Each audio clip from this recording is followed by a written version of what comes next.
you. Good afternoon, ladies and gentlemen, and welcome to the Safe Planning Committee meeting in Shire Hall. We do not expect the fire drill to go today, but in the event of the alarm sounds, please leave the building and go out to the front of the building. I'm obliged to inform you that this is a meeting held in public and not a public meeting. I'm obliged to tell you this meeting is being live streamed and recorded. So I also ask you to make sure you switch off your mobile phones in order for those watching on the live stream know who is speaking. Could members and officers introduce themselves prior to speaking? Ensure that members of this committee and all points raised by public speakers are properly heard. I must advise you one will not tolerate any disruptive behaviour. I shall now ask members to introduce themselves. Rachel, please. Councillor Rachel Connolly. Rachel. Bridge North. Robert Tyndall, Brian Key. Andy Bobbinston at Ludlow. And Martin Clun. Sorry. Dogston. Hilary Love, Church Stretton and Craven Arms. Christian Lee, Bridge North East for Astley Abbots. Joyce Barrow, St Oswald. Caroline Bagnall, Broseley. Claire Wild, Severn Valley. Gwilym Butler, Clibberry Mortimer. Graham French, Principal Planner. David Evans, covering Church Stretton and Craven Arms, and also chair this committee. Tessa Lift, Planning and Development Services Manager. Kim Brown, Solicitor. Ben Ward, Committee Officer. Thank you. No apologies for absence, please. Oh, God, lost the sheet.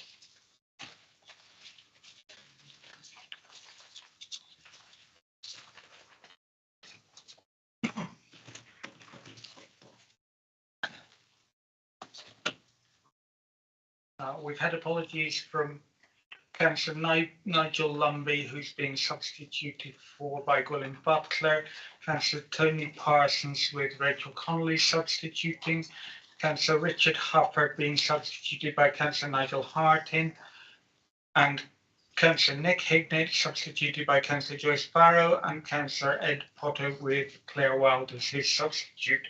Thank you, Chair. Thank you.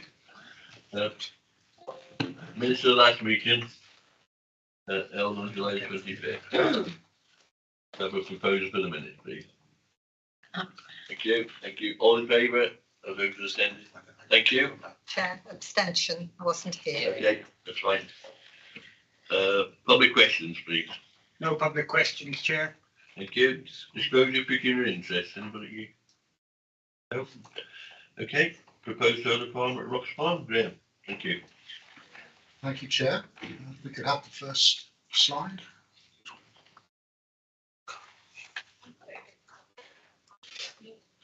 So while we're advancing to that, I'll just start. This is application for a ground-mounted solar facility with a capacity of 40 megawatts and 12 megawatts of co-located battery energy storage to store some of the solar energy. It's a 56 hectare site, south of the A4117 Rocks Green Road and east of the A49 Ludlow Bypass, 1.7 kilometres east of the town centre. So it would include a substation, ancillary buildings. Maybe we can have a look at the layout plan perhaps. So that's the site plan, the two roads, the north and the east-west. So yeah, actually, if we could stick with the context plan, okay, that's fine, the layout plan. So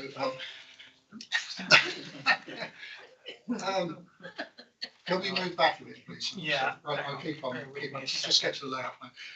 So the applicant states the proposals would produce enough electricity to power 11,300 households annually, saving up to 19,200 tonnes of carbon dioxide a year, biodiversity net gain of over 150%, and a total investment exceeding 26 million. Number of amendments have been made to the scheme following initial consultation with the local community, and the application is supported by an environmental statement. Objections have been received from Ludford and Bitterley Parish Councils. It's actually in the area of Ludford and adjoins Bitterley. And these are detailed in the report and indeed the update report. key concern has been the desire to increase standoff between the solar arrays and the edge of the Grade 2 listed deer park. We can have the preceding slide. I think we may be able to see the deer park in juxtaposition. Obviously. Okay, so the shaded beige area, the sort of north, the top right side, that's the extent of the deer park, and the edge of the application site is marked in red on that plan. So the applicants responded to this in the update report. Historic England has indicated in its initial response that there would be less than substantial harm to the setting of the deer park, and they advocate moving the solar panels further from the edge of the deer park, and this is generally supported by the council's conservation team. And so just moving on to archaeology, additional archaeological investigation has been undertaken, and the archaeology section of the council is not objecting, subject to written scheme of investigation involving a second phase of trial trenching.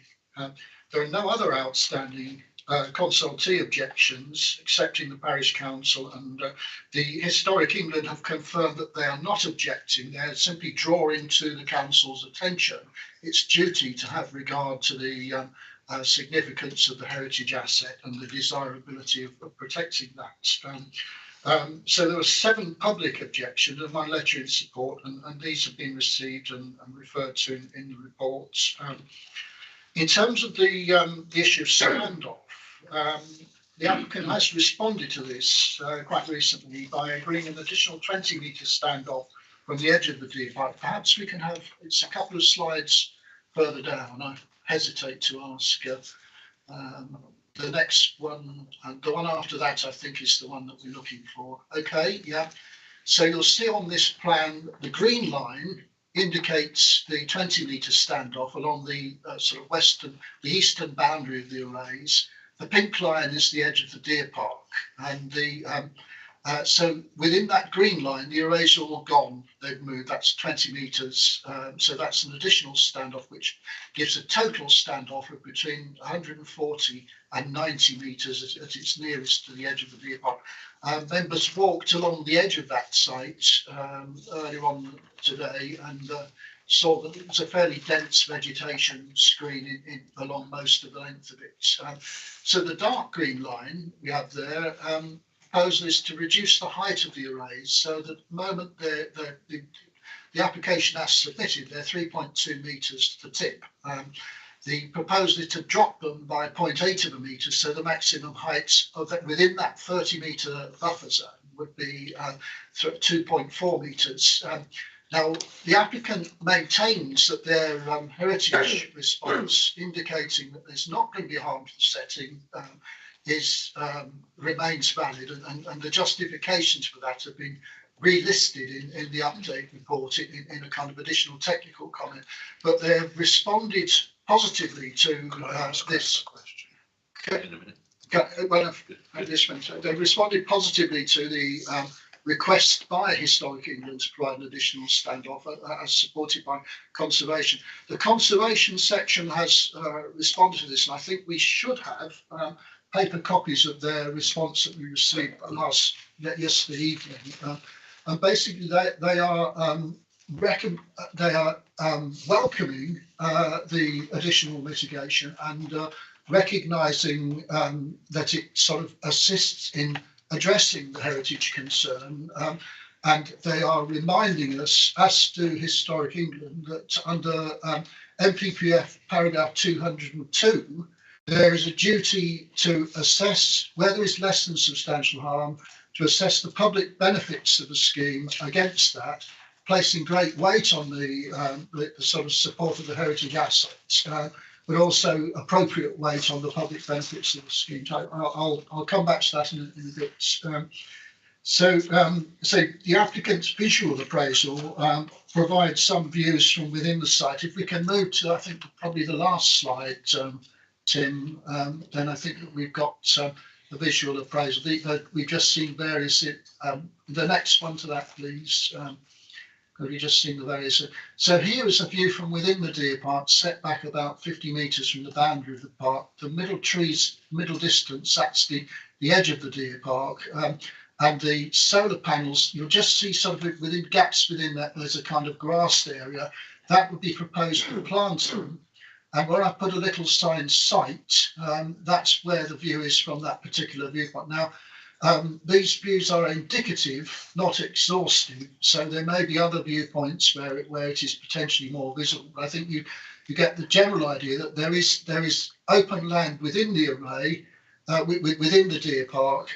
There is a horizon, there are mature trees, and there are filtered views. And I think that whilst the deer park isn't explicitly designed to accommodate views from inside looking out, nonetheless, historic England indicate that there are setting issues that need to be taken into account. And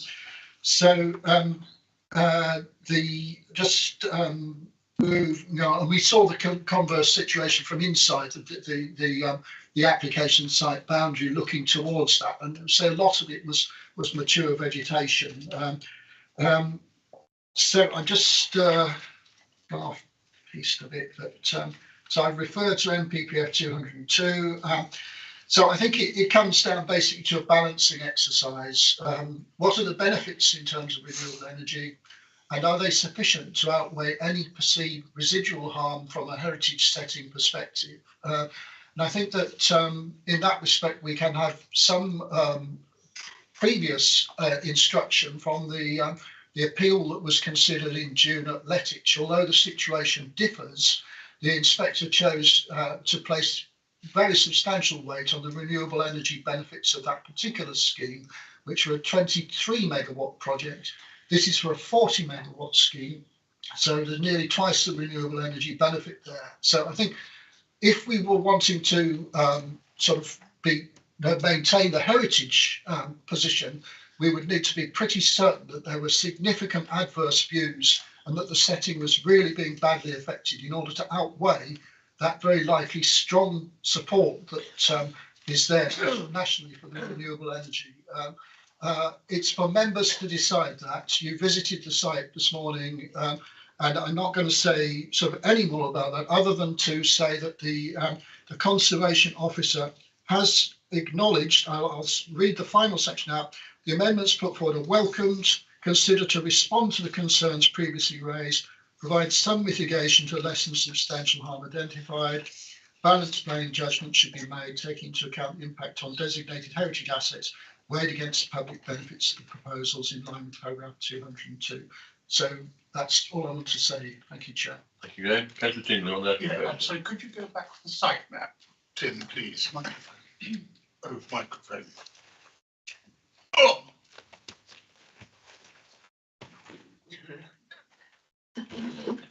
It's the bigger one.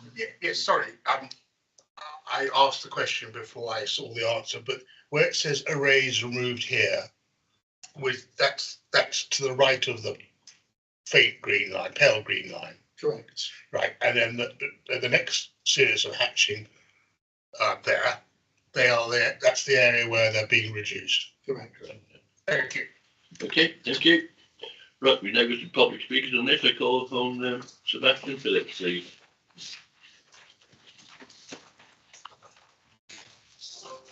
And you are a member of the public against the application, and you have 3 minutes to address the committee. Please, sir. Thank you. Good afternoon, everybody. If you simply relocate those panels within 300 metres of the listed deer park to the available farmland to the west of Rock Covert, you achieve the following, as was pointed out to Anglo Renewables over a year and a half ago. You maintain the wildlife corridor between Rock Covert, the River Ledwich and the Colonel's Plantation. 2, you protect the setting of the 300-year-old listed park within the landscape and the visitors both into and out of the park, as has been comprehensively advised by Heritage England. 3, no breach of the well-considered Shropshire Council policy guidance of keeping developments 300 metres from listed and protected assets. 4, no risk of challenge from the developers of previous 2 granted solar developments who studiously stuck to the rules to protect the setting of the listed park.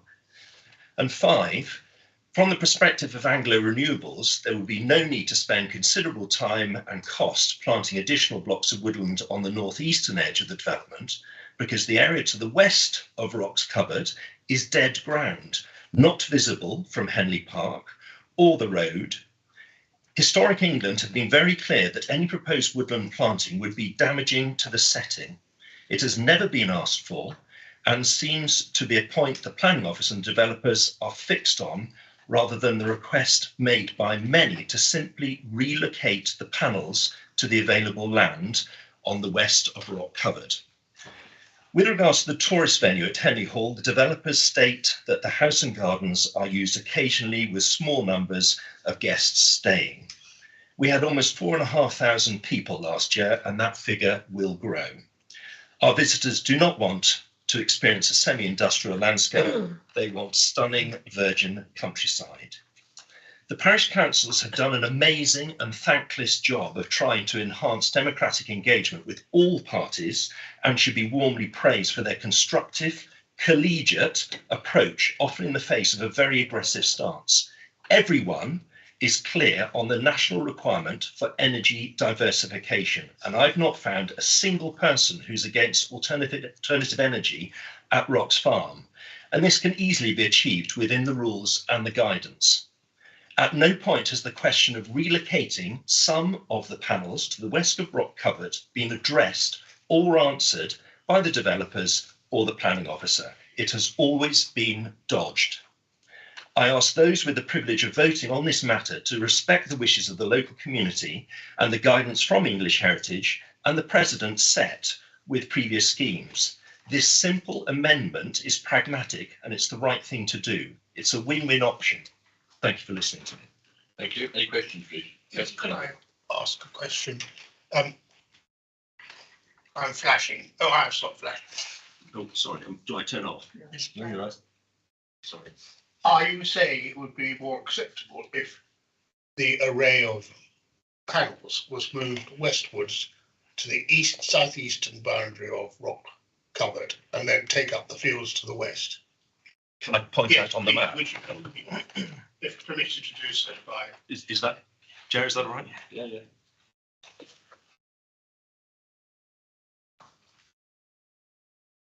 So you have this area here, which it is within 300 meters of the listed asset. Sorry, what's the boundary? I couldn't quite see because you're. Sorry, I'll go the other side. They won't see either. So.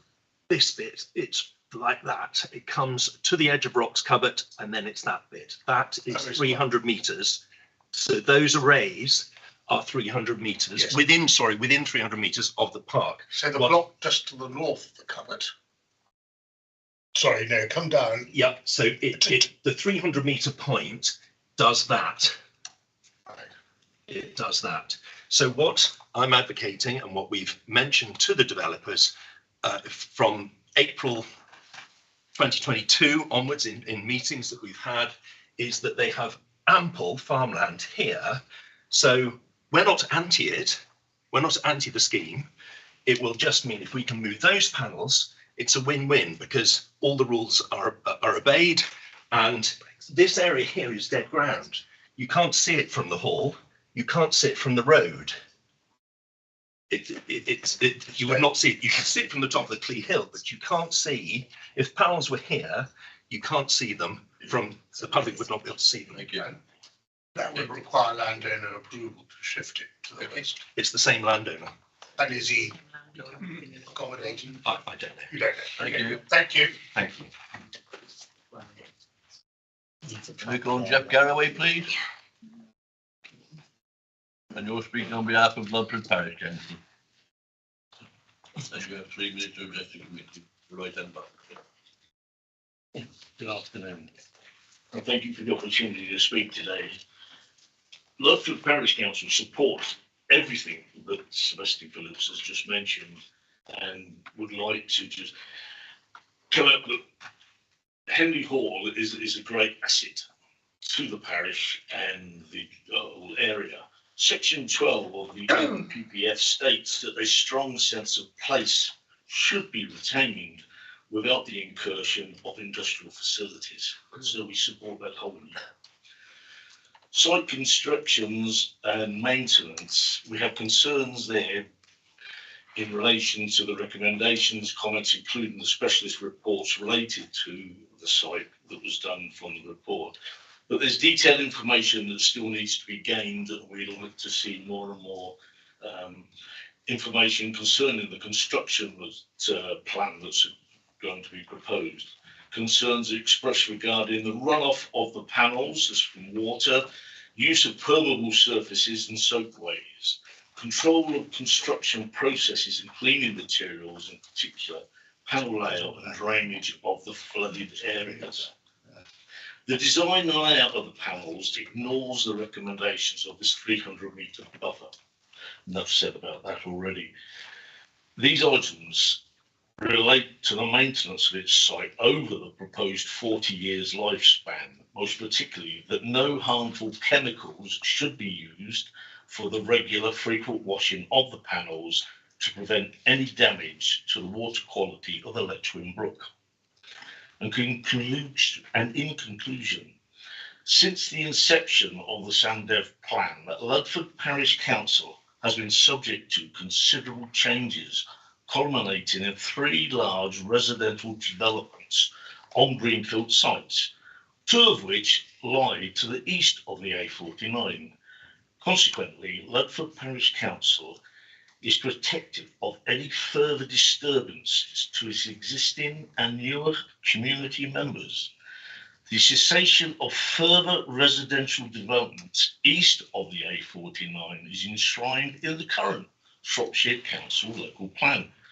Despite these developments, Ludford Parish retains its rural character and provides an open and appropriate entrance into Ludlow. Once complete, these residential developments will benefit the local community and are a permanent extension to the wider community. However, Ludford Parish Council believes that the civil parish area requires time to settle and adjust to its altered status. 10 seconds. The housing of a temporary environmental and social important provision of national importance, but this must not be to the disadvantage of the social, financial or community fabric of Ludford Parish. Thank you. Thank you. Any questions, please? No? Thank you, Mr. Galloway. Thank you very much. I'm going to call Catherine Willier, please.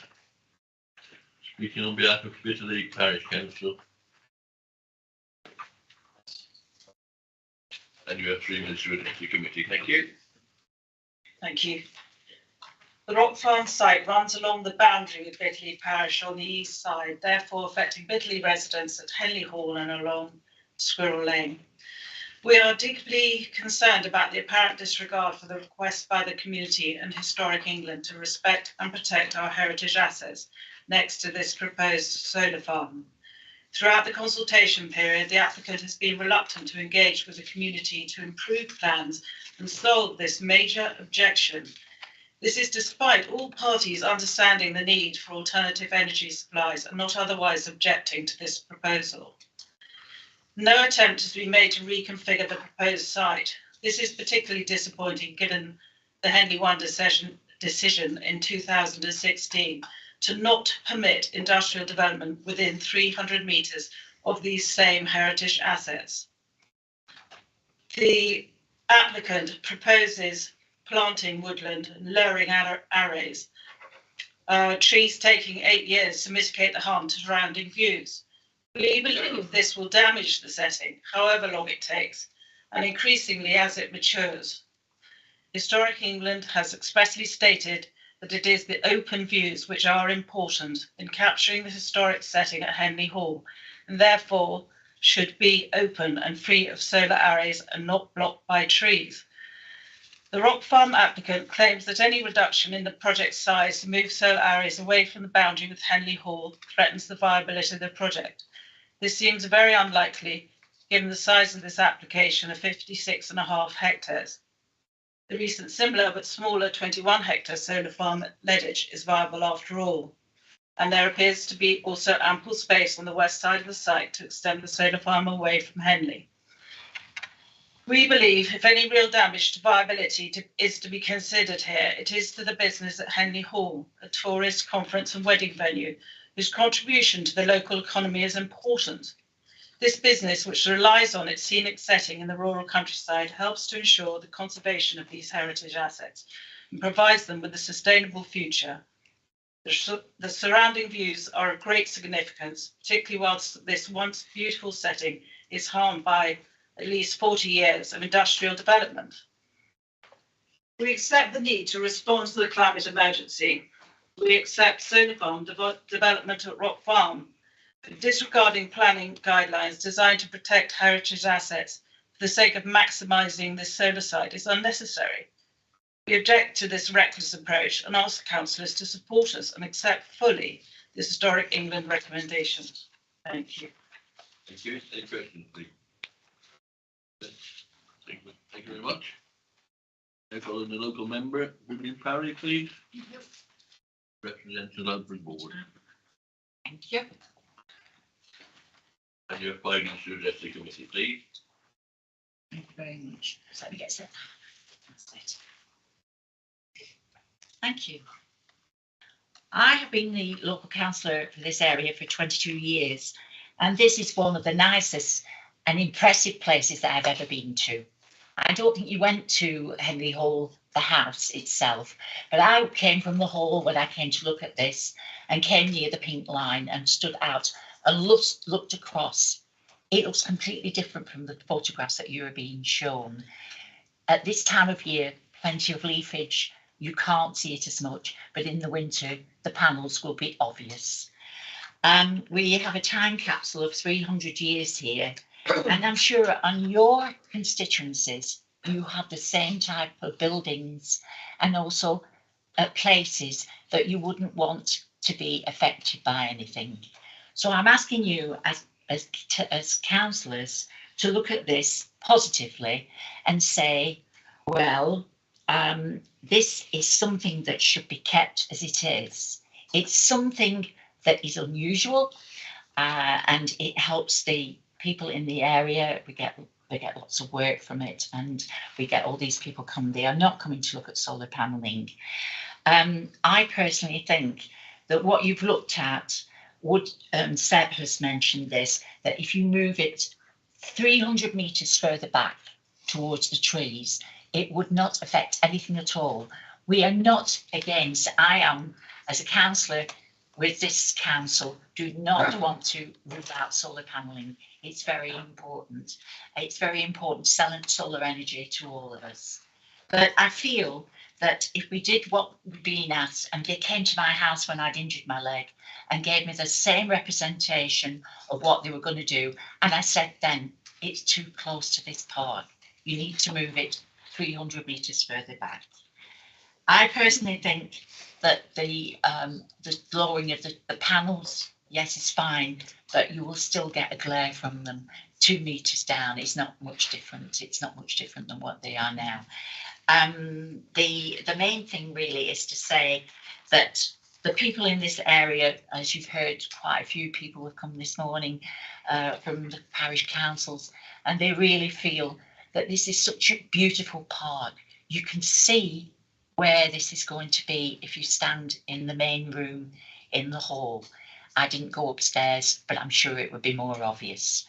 And really, I can't say any more. All I really want you to do is think about moving it further back, just that 300 metres. And that, as a councillor, is what I would like you to do. Thank you. Councillor Wilder, can I ask you a question? I'll wait until I hear all the speakers, I think. Okay. Thank you, Chairman. All right, thank you. Thank you. Anybody else? No. Well, yes, Councillor sorry. Tindall. Where would 300 yards take us? 300 metres? It would sorry. take it where Seb has just showed you, which would not affect the deer park, the deer in this woodland here. It would move it, if he showed you, he went up and showed you. Do you want me to show you? Would you mind? I don't mind. Tell us you just come in, please, a minute. It's just near the We farm. need to be clear that you have to consider what's in front of you now. It's not that can we shift it here and there. This you've been asked with what you say, but this has all been spoken about, and I have had umpteen emails with the people that are putting this through, and asked them to do this over and over again. I appreciate the points you're making. I'm just saying for the committee, it's this application that's in front of you that you have to consider. If you stand where the pink line is and look out, it dips down because there's water there where the deer come down to drink, and it dips down. So you stood on the hillside where you stood looking out over a vestry that you can see exactly what it's going to be like on the other side. You can see through the trees even now, but it will be worse in the winter. Okay. Yeah. Yes, thank you, Chairman. The reason why we're asking where the 300 metres or however far to the west it should go is that we don't want to necessarily refuse this out of hand. And if it can be made better, application, even if it means withdrawing it and putting in another one, then at least the applicants will know how this planning committee. So I will not, I repeat, not be hindered in asking where it might be better. Photograph. Councillor Tindall and everybody else, can I just remind you what you said? We're looking at the planning application on the table. We either refuse it or defer it, and we're talking to it as it is. And that's where we are. Okay, not what maybe or what maybe. You can either refuse it, defer it, and put your proposal that we look at it to move the panels back. We're not going to go over this now. We're talking about the application that's actually on the table. Okay? If you're trying to tick me off, you haven't succeeded. Okay. We're talking about the application on the table. We're talking about the application on the table. We either refuse it or defer it. And the reasons why we defer it so the applicant can come back to it with it. Okay? Thank you. Councillor Parry, thank you. Thank you very much. Thank you. No, Colin Duncan, Howell, please. And you're the agent, and we have 5 minutes to address the committee, please, sir. Chair, councillors, my name is Duncan Howie, and I'm a director of Anglo Renewables. This proposal is for a solar farm and co-located battery project, allowing renewable energy to be generated and also stored. Your officer has recommended this application for approval, and I will set out compelling reasons why I ask you to support this project. Solar is a source of cheap electricity, something we badly need as we are gripped by the cost of living crisis. Solar also provides much needed energy security for this nation, reducing our reliance on foreign imported gas.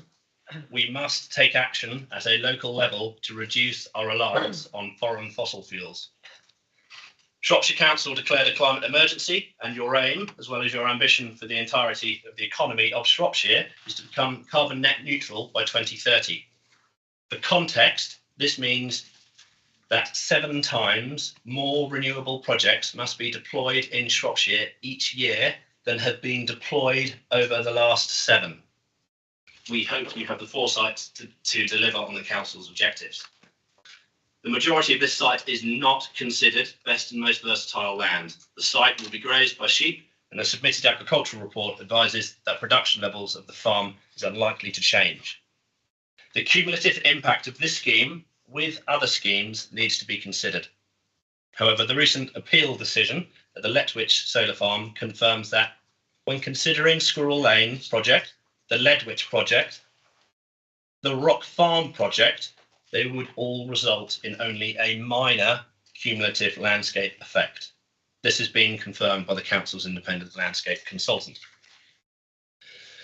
Within the heritage impact assessment submitted with the application, the views and intervisibility between the site and the registered park and gardenlands at Henley Hall were assessed. The assessment concluded the following. The heritage significance of the buildings, gardens and park are best experienced from within the boundaries of the gardens. The site does not lie within the key vistas of the park and gardens to the front and rear elevations of the hall. Whilst the heritage impact assessment acknowledges that there is a level of intervisibility, this is limited by existing vegetation. The key views within and across the parkland are preserved. The Squirrel Lane scheme had more of an impact but was deemed acceptable. When considering the above, Historic England and the Council's conservation teams concluded with us that the impact would equate to less than substantial harm. We have designed the layout to reduce visual impact on the parkland, with the solar panels being set back from it. Infrastructure will not be in the section of the site most visible from the park and garden. Where it is visible from the park and garden, we plan to install tree planting in the form of native woodland belts.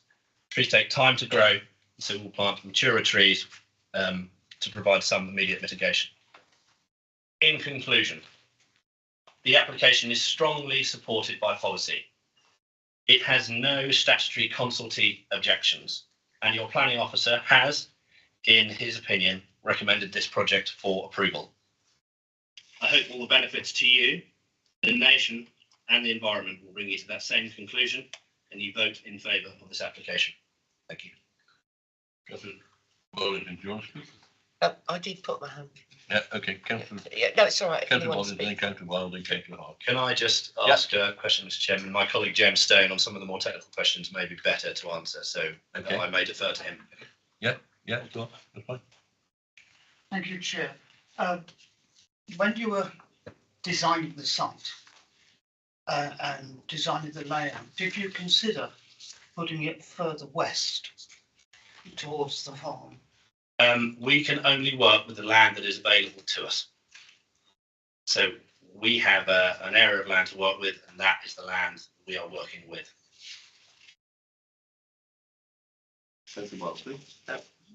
Well, I was just going to ask, I have got separate things to ask, I was just going to ask, so are you saying that the land to the west is in a different ownership to your application site? No, what I'm saying is we can only work with the land that is available, that is allowed, that we have available to use. Have you had any discussions at all or not? This is the only land that we were able to progress with. Right, so that doesn't really answer the question. Have you actually spoken to the landowner who owns both bits, whether they would be?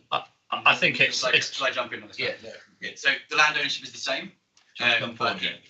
Which is what I said. But it's what the landowner is willing to allow us to develop on. He has it's his farmland, and he dictates what he would like us, what he's allowing to be used for solar, and what he isn't allowed to be used for solar. So discussions and negotiations we had with him, this is the land that he made available to us, and that's the land we're working with. We're in the wider scheme. So we have to come together to a scheme that balances all the different elements. That's land availability made from the landowner, the planning considerations, and the economic viability of scheme, balancing of all those factors, which is where we've ended up with what we are here today. So it's down to the key issue is what has been made available to us from the landowner. That's in his decision to make, not ours. So that's how we've ended up with where we are now. Okay. Can I just carry on? I don't want to ask any more questions because we're not really getting, I don't think, a very clear answer. But I think one of the things about all the solar applications is there seems a total lack of communication with the local people and local communities. Every solar application we've had, it seems to be the same thing. There's just not the willingness to actually cooperate. I think last September, we actually deferred a planning application on a similar grounds to this. And we said to the people, you need to go away and modify it. And they did. And they came back and it was passed, if you remember that. I can't remember the name of the solar farm. But I think everyone seems in such a big rush that they don't actually take into consideration the local communities. So if I could ask the questions I want to ask, Tabitha, can I ask you a couple of questions, please? Wait for the debate. Yeah, no, I wanted to ask you questions on the report. No, but do that after we. Yeah, I'm sorry, yeah, I think you finished it. Well, No. we've still got to ask. Oh, sorry, okay, sorry. Yeah, I just wanted to come back on the point that you raised, Claire, and also partly raised by Robert. I mean, I've got the response that you've given us in that the landowner hasn't given you permission to use that land. But following on from that is I just wanted to know whether or not you were clear as to the reasons why the applicant, the landowner, does not want to give you access to that land, because that might be But it might be important for us to consider whether or not the land that you do have is one that we would be prepared to support. James, do you want to cover that? I mean, he hasn't given us firm reasons about why he particularly wants that land and not others. That's for his future farm planning, which we're not privy to. But you had discussions with him about. We when we sat down and looked at the map, looked at his land with him originally, and we ended up. So the agreement we have with him for that is for the land that's highlighted in the application here. We have actually got agreement for land further to north of this, but which we took out in the original scheme. If you look at what was submitted originally, we've reduced that. So we did have more land than this, but we've reduced from what is here. But it's very much in his gift to what he decides, and him and his farm managers and will allow us to have, and that's what we've worked with. Councillor Butler, personal Councillor Tyndall. Just a couple of observations and maybe a question. It was very useful to walk the site this morning, and we did walk up to that top right-hand corner by the dark purple line as well, from which site I couldn't actually see across into the deer park. I think we all stood there, didn't we, and tried to look over the hedge, but we couldn't. As a layman, I can see why the farmer wants that in the current site, because what you're actually saying, if it were to be moved 300 metres, you've got the centre of the polo, and the polo would be unviable to actually manage as a livestock farm, because you'd be going round in circles. Why on earth wouldn't you just have it at one end, so the remainder of your farmland then can be farmed correctly and easily? Otherwise, you're going literally around in circles. So I understand why he perhaps didn't want to do that. I'm not saying that's the reason. But walking from where it says proposed woodland just below the listed deer park up to the farm, I felt the demographics were quite different to the basin of where the site is. And my question would be, if it were moved, would those demographics be on a more gradient, be more difficult and more financially costly to put in? Sorry, the question is if they were higher up. Yeah, it's on a slope. More of a slope than it is in the basin. As you can see, the northern section of land, the one filled inside the red line, panels were proposed in there, but there's the topography, it rises up quickly. That's what I thought, yeah. So it's that, it's also just visual impact. So yeah, that's okay. the reason. Thank you. And it'd be the same if we were moved to move it 300 metres the other side, I would believe. That's not within the red line of the I understand that, but if that's what people were asking Okay. for, it could have the same problems. Last question, Councillor Tyndall. Yes, I mean, I take Quillen's point about being the hole in the polo, but it is a grass farm, and presumably the most they get off the land is a crop of hay or silage, and I think it shouldn't be impossible to farm it if it was moved. Now, bearing in mind that we're not meant to be thinking of how else it might be considered, I do think that we need a definite response from the applicant that they have discussed the potential for moving it away from Henley Park into what I will call the Westland, and they have been told no. And this is the question that Claire was asking. I think I can also tie it into a comment I made earlier on about the size of the application. This is a very expensive connection. This is a 132,000 volt connection. And we are already removing panels through the image in front of you. I don't know, and I'm not sure whether we've run the numbers as to what we will be reducing the capacity to when that's removed. But this is not a, you can have smaller solar farms, but this has a very expensive connection cost. We have to make it viable. And so we would want to have as much of a site as possible. We can only operate inside the red line that is in front of you now. Okay, thank you. Ian, do you want to come back in before I open the committee? Or should we? I'm okay. You're right. I think Okay. the key point was made by Tabitha that we can only determine what's before us. Yeah, no, sorry. Oh, sorry. Want to ask a question? I wanted to ask Tabitha a question. Yeah, go on. Yeah, okay. So,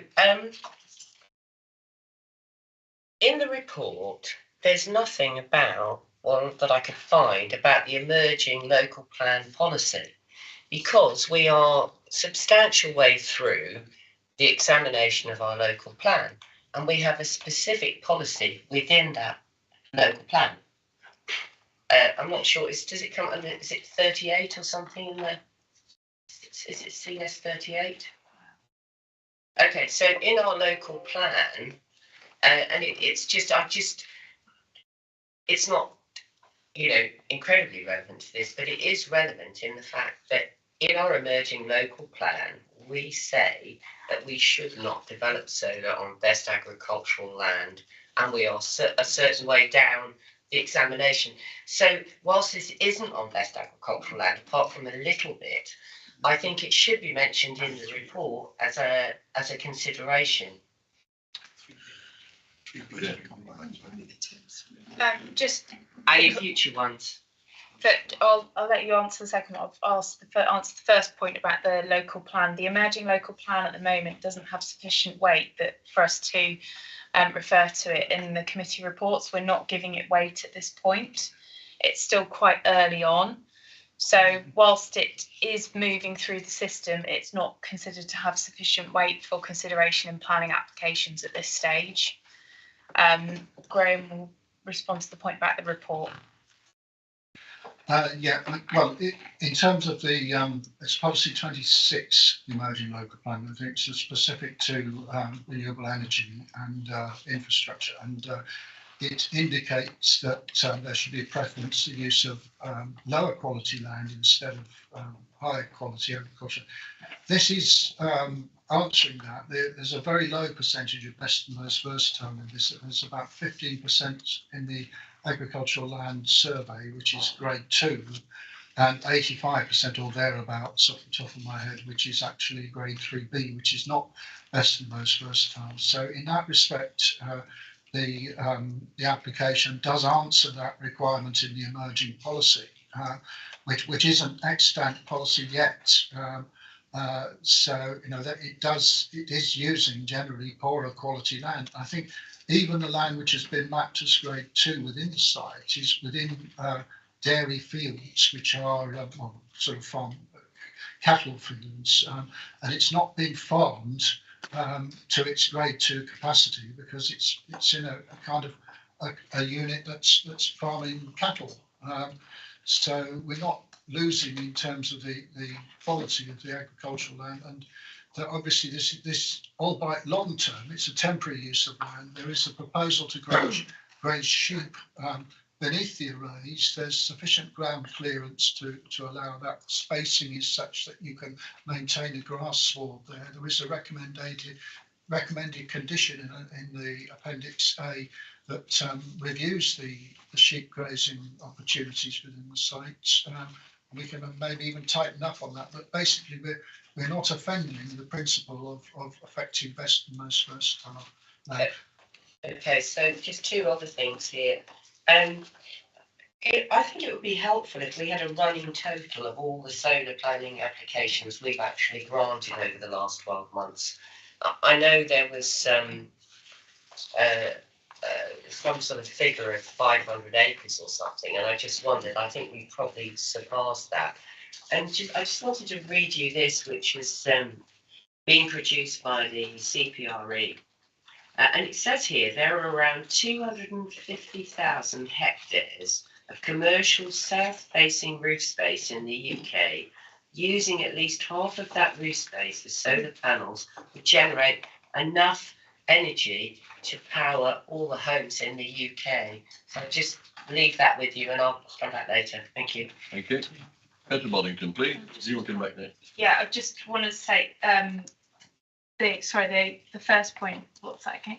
About the running totals of all that, we meant. Each case has to be considered on its own merits, and just because we've said yes or no to another application, you have to consider this application against the policies that we have in the framework. So I just want to make that clear.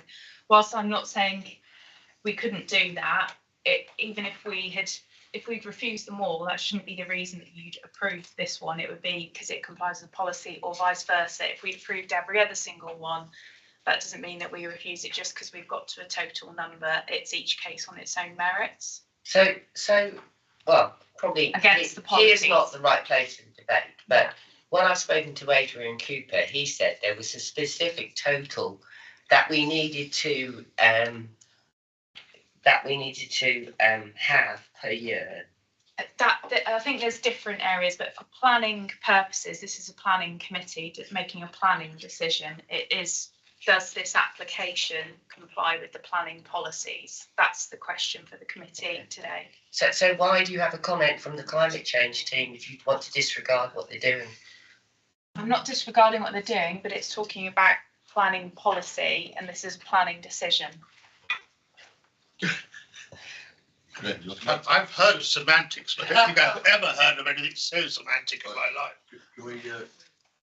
Can I just add some further light? I think we're talking about 2030 climate change targets, and I think that what the renewable energy team is indicating, and what the applicant has also indicated, is that in order to achieve those 2030 targets, we're going to need to substantially up our game, and that has implications in terms of land take. But if we look at the total land in Shropshire, it still only amounts to a very small percentage in order for us to achieve the renewable energy objectives that would allow the 2030 policy to be met, at least in Shropshire.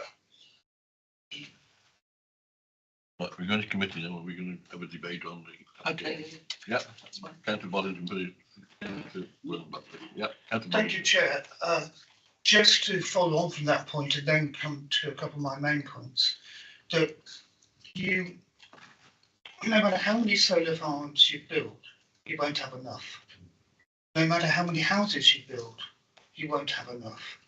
That's actually the reality of life.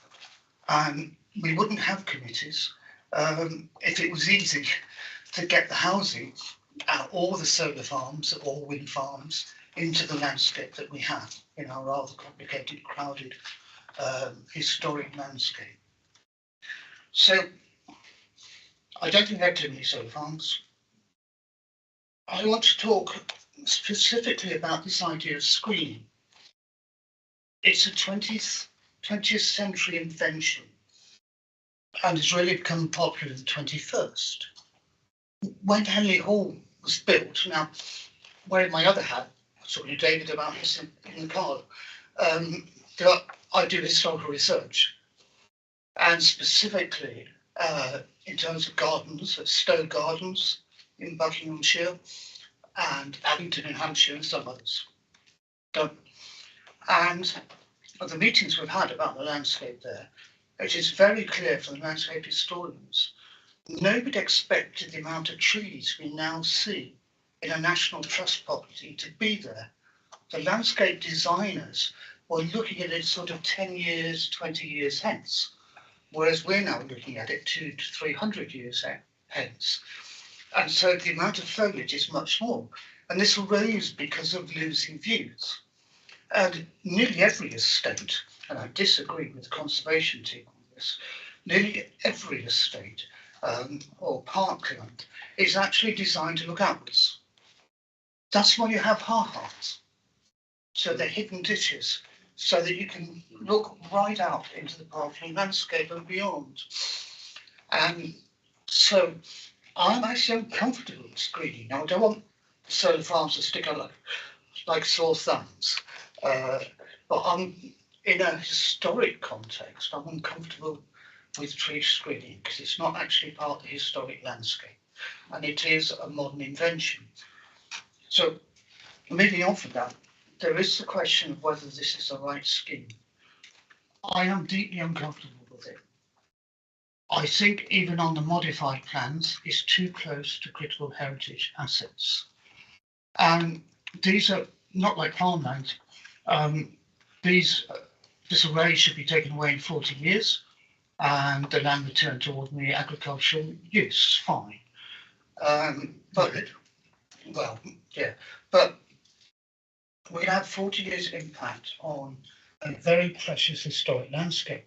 And it is important, it is listed, and legally we have to give that special regard. It's not just another planning consideration, it actually weighs a lot heavier than many planning considerations. So the famous case of Barnwell Manor, which the National Trust won, that of actually taking the setting of historic assets into account planning decisions. And we've discussed that many times before, but I think more in the previous South Planning Committee than in this version. So I'm really uncomfortable with it. I'm not uncomfortable with the idea of having a solar farm there at all. But I am uncomfortable with the specific location, which would mean that I would probably vote against this or vote for deferral, which is not my natural instinct because I really want to vote for solar farms. Thank you.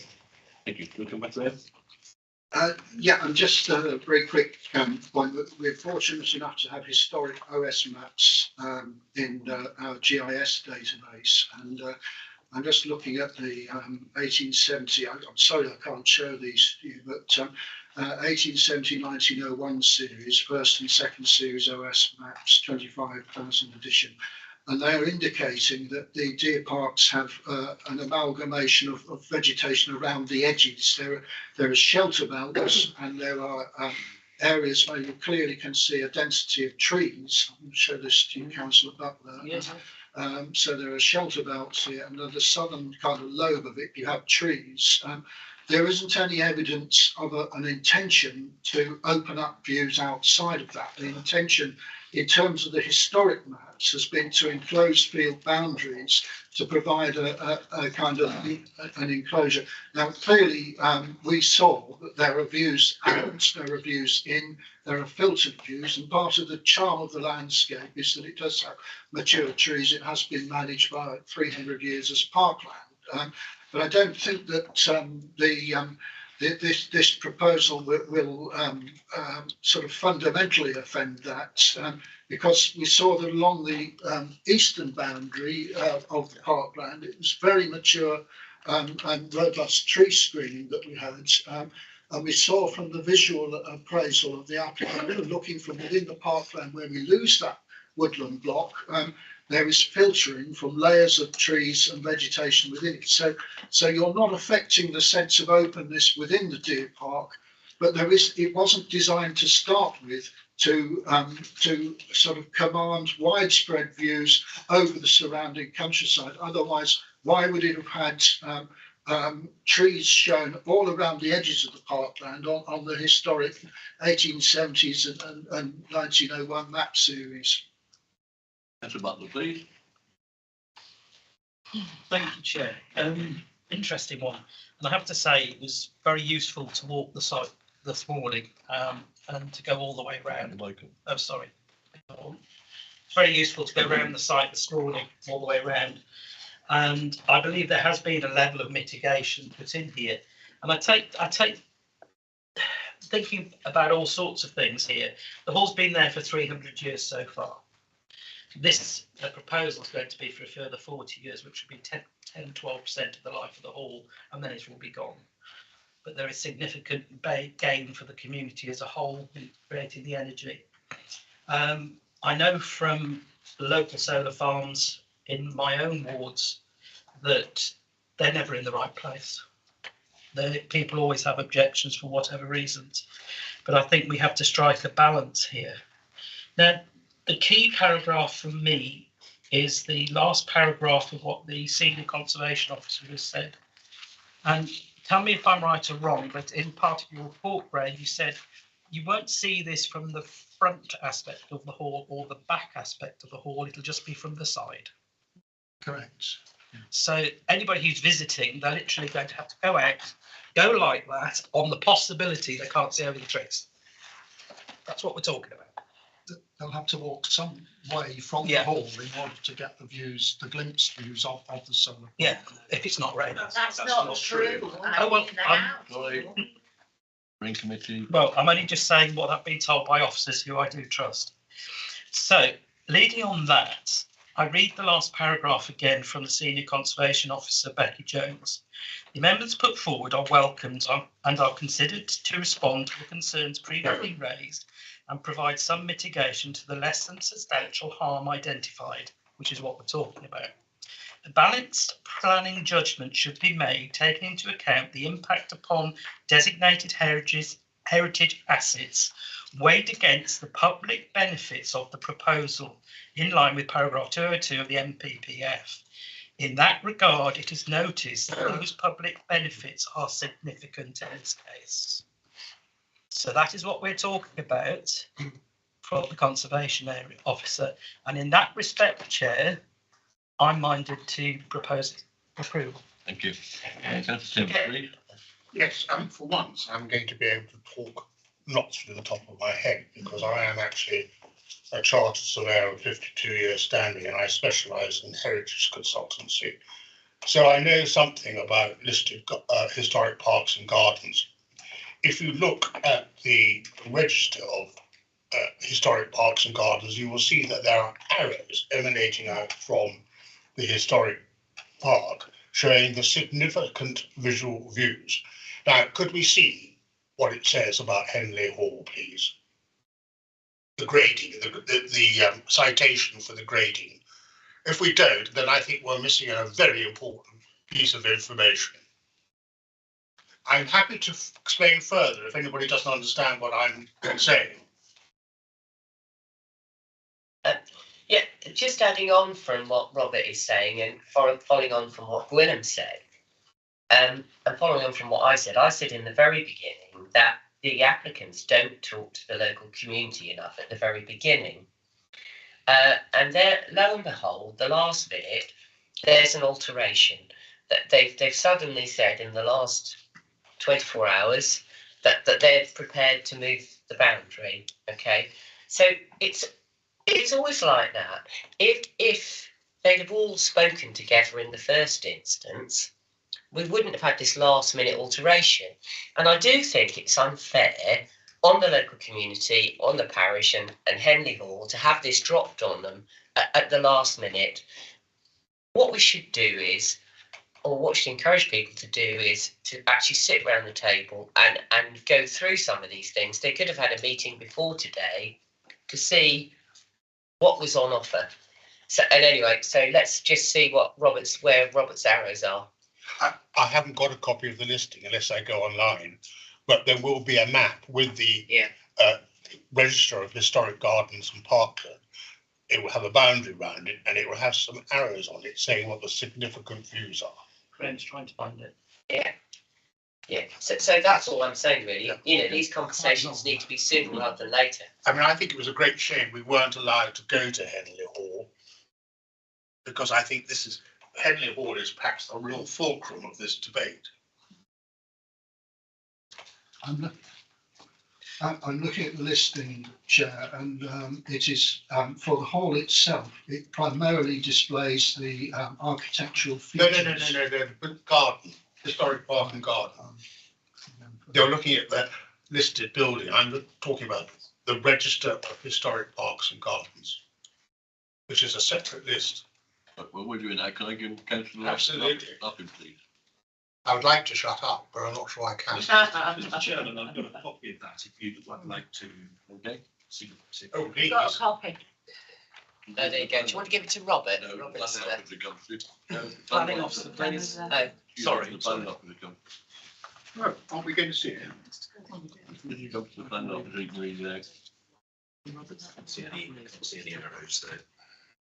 Thank you.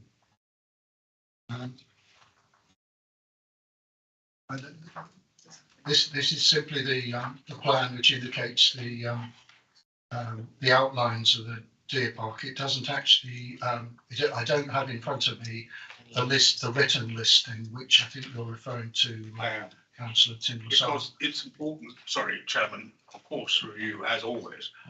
It's important to read why the historic park and garden is listed, and look at the map that goes with that listing. Don't be confused, it's got nothing to do with the listing. Henley Hall is a grade 2 star listed building. There's a separate register. Can I bring Councillor Lappin, please? Absolutely. Thank you, Chair. I get where Claire's coming from, Councillor Weld is coming from about communication with the communities, and that should happen more.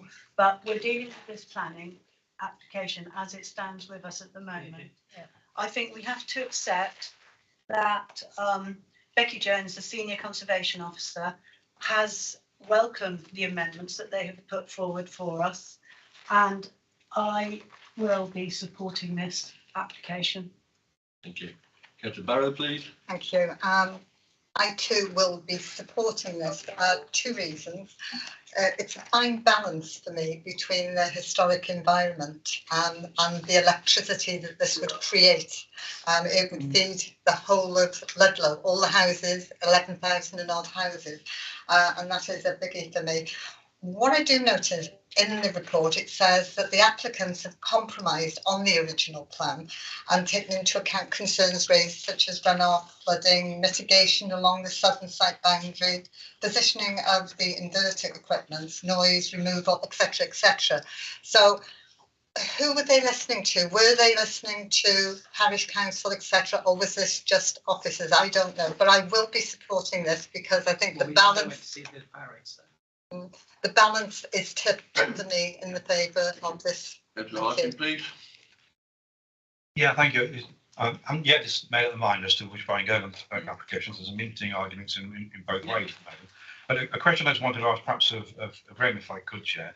It's in relation to the referral I think that Claire made earlier on, or somebody else I think also made, in relation to the distance from the heritage assets, the 300 metres, and that was referred to in respect of the potential there might have been, if it were before us and it's not, to actually move the panels further away to the west. And I'm just trying to find on the site here what consideration you gave in comparison to that being a council policy that was actually supported by the inspector at the Lethbridge site.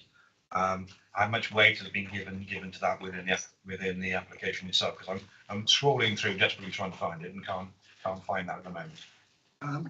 I think that sorry, I'm losing my battery, so I'm not sure. Oh, sorry. Okay. I'm probably taking your part away.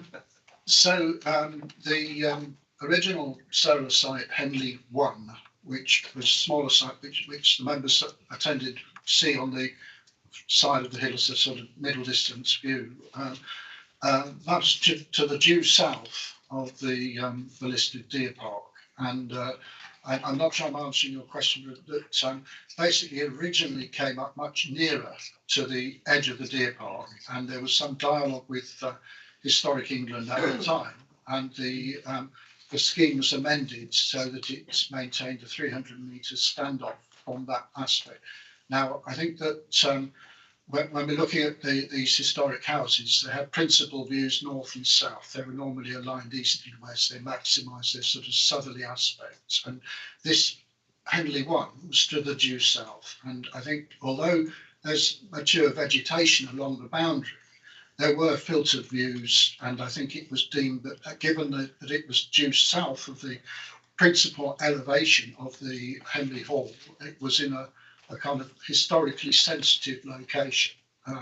Now, I think that if you compare that with the orientation of this particular site, it's more or less due west of the site. So the principal windows aren't facing directly towards the site. They would be oblique views. Now, I haven't had the benefit of going within the hall, and I'm sure that there'll probably be some views from within the hall looking in a westerly direction. But the principal aspect is south, and the views would have to be at an angle in order to see what's happening in this this site from that principal aspect. I don't know whether that answers your question. Partly, I think what you're saying is that the 300 metres, as far as policy is concerned, and the consideration of this application is concerned, certainly, is that the 300 metres doesn't apply unless it's north and south on principal aspects. It only applies in those aspects, not on west or easterly aspects. I think, to be fair, we treat each case as it comes, and Henley 1 was deemed to be a different case. I think you have to look at the interrelationships between a proposed development and a heritage receptor.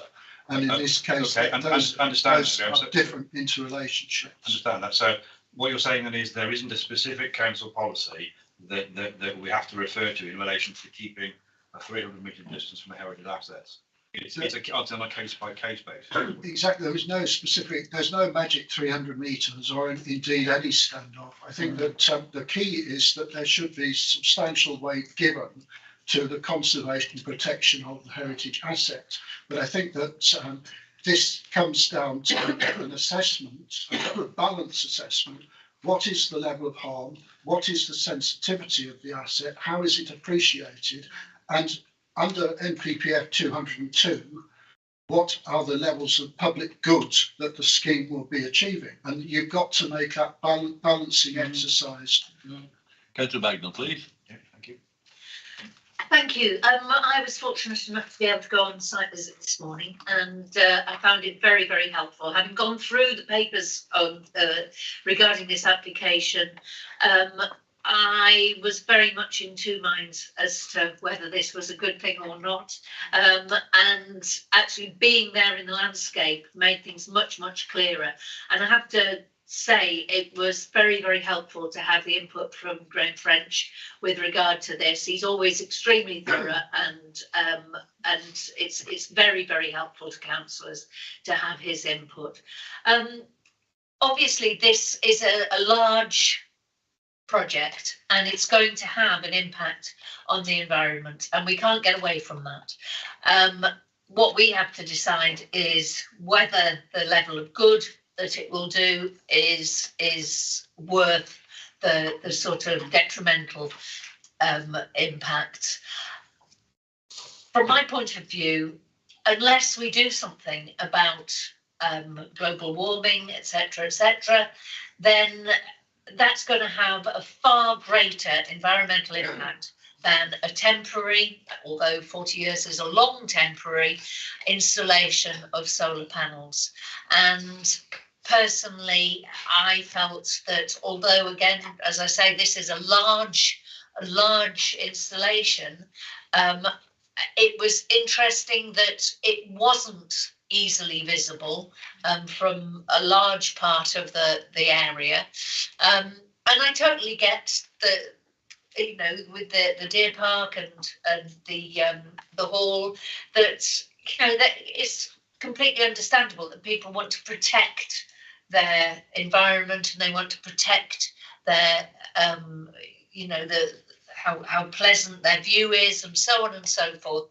But I think we're getting close to the point where we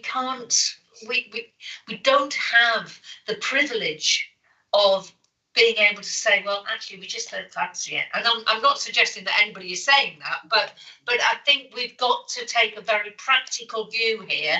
And I think, as I say, that the long-term damage of not embracing solar panels and so on, solar farms, is going to be far greater than the 40 years of a solar farm. So I'm minded now to support this application. Councillor Wild. Thank you. Just a bit of clarification, really. I think if you the bit in the middle, the donut bit, is grade 2, so it's only 5 or 6% of the site. If you remove that from the permission, then actually the farmer, it's a dairy farm, so he's got grazing, could actually grow maize on that ground in the middle. It's the other way around. The farm will be in the middle and the grazing will be all the way around. But the BMB land, if the BMB land was left out, you said there was only 5%, and it'd be quite easy to leave that the 5% of BMB land out. I think if we could leave the best and most versatile land out, because it's only 5%, then I think it becomes certainly more acceptable to me. And the other point I'd like to make is, in a lot of these applications, we have archaeological assessments and things that need to be done, and they never seem to be done. There's never much importance placed on them, and so I'd like to see some of these assessments done actually prior to commencement with a few extra conditions on, because quite clearly, you know, we're not going to be able to touch this ground for another 40 years. So if there is archaeological stuff there, then I think that ought to be done comprehensively beforehand. To say, I'd be swayed if the BMB land, which is only 5% of the total, would be taken out and the archaeological assessment beefed up. Councillor Butler, please. Thank you, David Chairman. The land that we're looking at in the application we have in front of us is within the red line. The red line had been given for the application by the landowner on the, I would believe, on the assumption that the remaining land he has of the farm makes it far more commercial viable than splitting the land up. And if I was the landowner, that's exactly what I was going to do. And it doesn't make it messy. I think we've had a really good debate on this, but Chairman, I would like to formally propose approval because I believe the benefits over the next 40 years far outweigh the mitigation and issues from the heritage landscape. From being there and not being able to see the farm, I could see a bit of the deer park through the hedge, but very little. So to me, it outweighs it. So I recommend for approval. Thank you, Councillor Butler. Can I just say here in the report, in the report where it says about best and most versatile land, it says here areas 8, 9, 10, 24 and 18 could all be excluded easily from the application. So it wouldn't be a hardship to actually remove the BMB land. And I just think that is, you know, that perhaps we should be encouraging solar, but not less on BMB land. So if we could do that, I think it would send a message out. Right. I've also listened to the report. I've also listened to every debate around the table. Some was getting a bit heated. And we've been on the same ground twice in some cases. And I'm willing to second William Butler's proposal that we accept the application. Councillor Kendrick. Yeah, I've got two comments. First of all, yes, you're right, Graham. Country houses were usually constructed on a east-west axis. I don't personally know any all very well, but it was the north elevation that comprised the principal rooms because they didn't like sunlight coming in and ruining the furniture, library or paintings. And I know that from my professional experience. So I believe that the significant views are deemed to be from outside of the house, not from within the house. If you've ever been into some of the big stately homes, you do have significant views, but they're often in the west, sorry, in the northerly direction. And the other thing is, looking at the map, the best value land, the grade 2, is actually, it can't be as little as 5%. It's conveniently just off the screen, but it's the bottom bit. Is that right? Yeah. Can we move the screen up so we can actually see the whole of the site? That's another map. That's all I've got. Well, I still think it's a very great shame we didn't go to Henley Hall and stand in the grounds of Henley Hall and look out. Because we were refused, we weren't allowed to do that, although I believe the owner said we could. Right. He's not even saying we could. I am going to vote against this because I don't think the site visit gave us a sufficient opportunity to look from the heritage asset, which every single councillor this afternoon has mentioned the importance of the heritage asset. Thank you. Councillor Conley, please. Oh, crikey. That was a while ago, sorry. Yeah, I've just been trying to focus on the issue in hand today, which is just this application. And I did go and visit this morning, which I found incredibly useful. I am minded to support this application. Thank you. Councillor Barrow, please. Yeah. Thank you. I was just going to ask Chair, Councillor Butler twice has made a proposition. Can we vote on it? Yeah. Councillor Harding. Yeah, thank you, Chair. Yeah, it's been a very interesting debate I think today. We're sort of going. And the first instance, felt a lot of sympathy with the view that perhaps there hasn't been enough consultation with the community, and I'm not entirely clear yet about whether there have been discussions or not been discussions with the landowner in relation to moving the part of the array. However, we can only discuss what we've actually got in front of us. I mean, even if that were to be the case, that land is not in this application and would therefore have to be assessed. It may or may not be grade 3B land. We don't know because it's not within the application. So, it is rather difficult to assess that against what we have in front of us. Based on what we've got in front of us, I think the applicant, given that they've got a plot of land with which they can operate, seems to have done as much as they possibly can to try and see if they can ameliorate some of the issues that have been raised with particular aspect to the Henley Hall. Clearly, that has been key to what we've been discussing today, and that's why I asked the question earlier on about whether there's a specific policy for there to be a 300-metre distance between heritage assets and this particular application. And the comments of the senior conservation officer also help things a little bit in showing that there has been, and has been pointed out by the applicant, some attempt to try and ameliorate the impact on Henley Hall, which is welcome.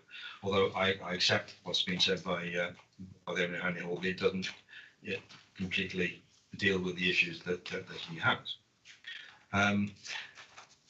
I think we could go around in circles on this particular debate all day, really. And I think we've really got to come to a decision on where we go. I'm personally, I would always like to vote in favour of this type of application, because I think we're in a climate emergency. We desperately need to have more of these type of applications coming forward, but necessarily in the right place, clearly, and that's why the planning process is here for. But as Councillor Butner quite rightly said, you never get 100% agreement to anything. And we know that from planning applications before. I think on a balanced view, I have to fall in favour of it being in favour of this application on balance. There are aspects of it that I'm not happy with, but we only have to deal with what we've got in front of us. Councillor Wild, the last speaker, please, and I'll take the vote. Yeah, I was just going to propose that we accept this without the best and most versatile land, which is only 5% of it. I don't know if I've got a seconder for that. No. And you second that? No. Okay. There's a proposal by Councillor Butler, seconded by myself, to include the NPPF 202. Right. So, Kim, would you take the vote, please? Okay, we've got a proposal and a seconder to approve the application subject to the conditions set out in Appendix 1, as presented by Graham. If you could indicate whether you're voting for or against or abstaining, please. Joyce Barrow? Joyce? For, sorry. Caroline Wagner? For. Andy Boddington? Against. William Butler? For. Rachel Connolly? For. Nigel Hartin? For. Christian Lee? For. Hilary Luff? For. Robert Tyndall? Against. David Evans? For. And Claire Wild. I can't get it on. So I just say Abstain.